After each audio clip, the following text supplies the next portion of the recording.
Assalamualaikum warahmatullahi wabarakatuh. Kepada para mahasiswa nurse, saya akan menjelaskan terkait dengan buku panduan praktik profesi stase KMB. Di dalam buku panduan silakan bisa dicermati, dipelajari, dibaca perlahan-lahan. Saya akan menjelaskan terkait dengan target-target kompetensinya saja. Oke, visi misi kita lewati, daftar isi kita lewati. Oke, untuk KMB di angkatan ini sekarang adalah 6 SKS. Kemudian lama prakteknya tentu saja sudah dijelaskan 12 Oktober sampai dengan 2 Januari. Untuk praktek 6 hari dinas ataupun nanti sesuai masing-masing rumah sakit. Lahan praktek sudah ditentukan, yaitu ada 3 rumah sakit, ada RSUD Majenang, Haji Barang, dan Rumah Sakit Islam Fatimah. Pembimbing klinik dari akademik ada stase medikal dan juga ada stase bedah, sudah tercantum di situ, sudah jelas. Kemudian untuk perseptor klinik, masing-masing rumah sakit nanti akan menentukan perseptor kliniknya masing-masing. Oke, setelah melakukan praktek profesi nurse KMB, diharapkan mahasiswa mampu memiliki kompetensi yang ada di bab 2. Nah, kita langsung saja ke beberapa target di stase KMB. Untuk daftar kompetensi yang diharapkan bisa dicapai, di sini sudah dijelaskan ada sistem persarafan, ada beberapa penyakit seperti cedera kepala, stroke, meningitis, dan lain sebagainya. Sistem pernafasan, PPOK, TB paru, dan lain sebagainya. Sistem kardiovaskuler, ada CHF, AMI, dan lain sebagainya. Sistem pencernaan, mulai dari APP dan lain-lain. Endokrin, ada DM, dan lain-lain. Sudah dituangkan di buku panduan, silahkan bisa dicari yang sesuai di target ini. Kemudian untuk daftar target keterampilan klinik juga sudah dituliskan di sini. Silakan untuk di KMB ini beberapa target keterampilan klinik yang diwajibkan atau dapat diterapkan atau dapat dipraktekkan di stase KMB. Ini untuk yang bold, itu yang diharapkan pernah melakukan tindakan keterampilan klinik tersebut. Oke, ada sampai 42, ada sampai terakhir ada perawatan jenazah.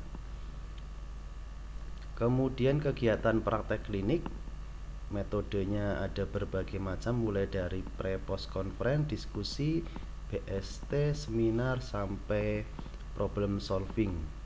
Nah, kemudian untuk strategi pembelajaran juga sudah dicantumkan di situ. Model pembelajaran juga sudah dicantumkan. Oke, kemudian untuk target-target mahasiswa saja yang akan saya jelaskan. Yang pertama ada logbook.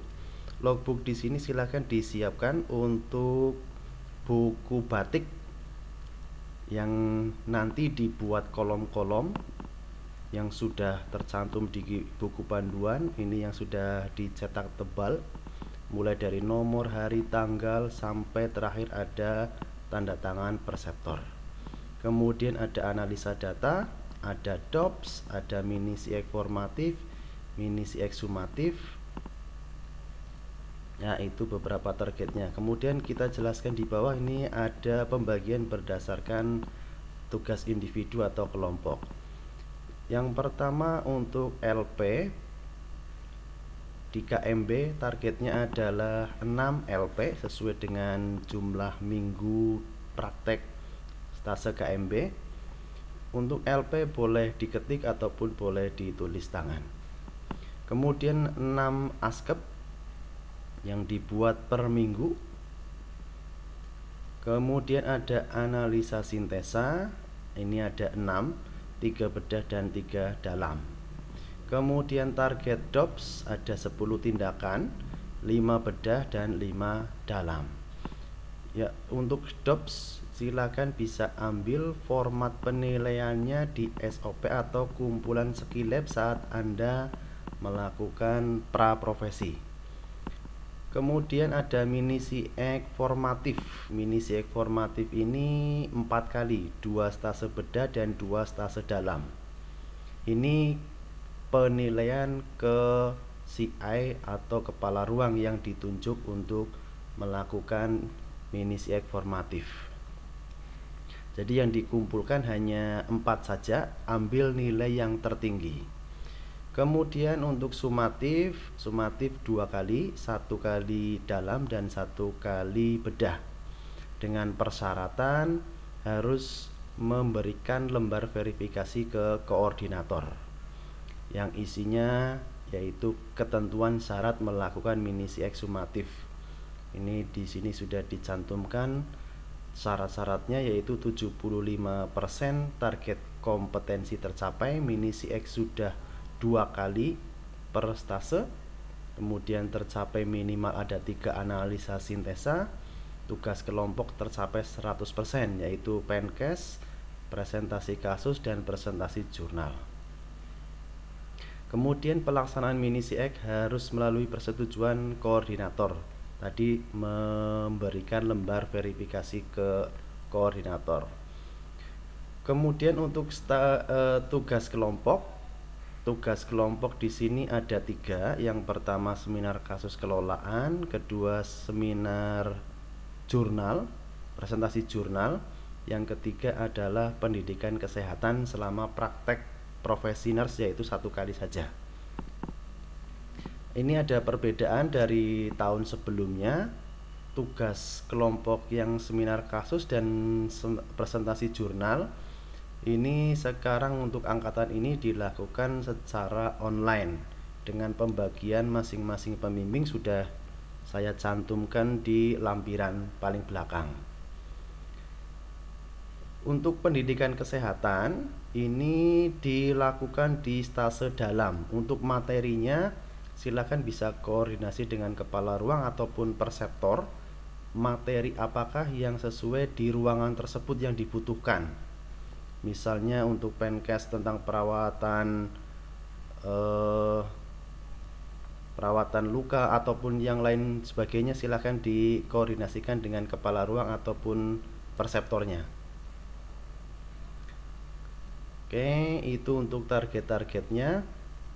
Ini ada persentase penilaian dari 1 sampai 10. Untuk perbedaan dengan yang tahun lalu, memang ada 1 target yang dikurangi di tahun sekarang.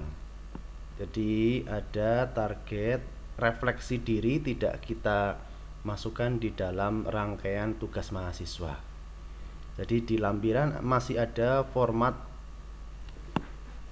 untuk tugas tersebut, tapi untuk tahun sekarang sudah ditiadakan, refleksi diri sudah ditiadakan.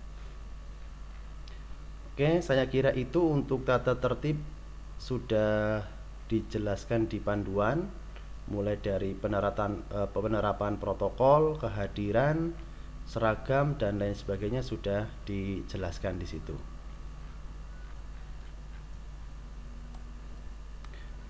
Oke, untuk lampiran bisa dibaca sendiri. Dan yang terakhir ini terkait dengan tadi mekanisme presentasi kasus dan presentasi jurnal.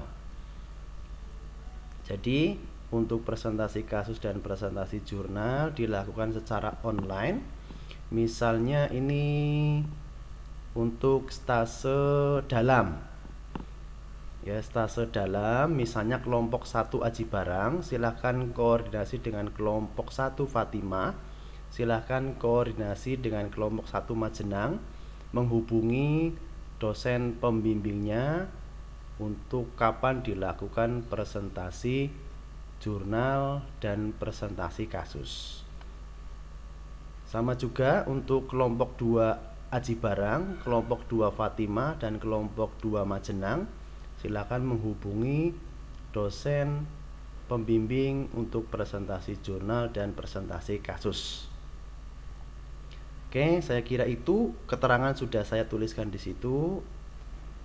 Untuk beberapa hal, misalnya nanti ada perubahan kelompok, Silakan perwakilan mahasiswa untuk menghubungi koordinator apabila ada perubahan kelompok. Misalnya di Majenang awalnya ada 4 kelompok tapi ternyata nanti dipisah menjadi ada 5 karena ada 5 ruangan. Nanti silakan koordinasi dengan koordinator untuk perubahan kelompok di Majenang. Kalau tidak ada perubahan ya berarti sesuai yang ada di panduan di daftar kelompok presentasi kasus dan presentasi jurnal. Kemudian tugas kelompok juga menyiapkan media online yang akan digunakan, misalnya menggunakan Zoom ataupun Google Meet. Baru nanti user diberikan ke dosen pembimbing baik akademik ataupun klinik, juga diinformasikan untuk kesediaan hadirnya. Oke, saya kira itu saja untuk penjelasan panduan NERS KMB tahun 2020-2021. Assalamualaikum warahmatullahi wabarakatuh.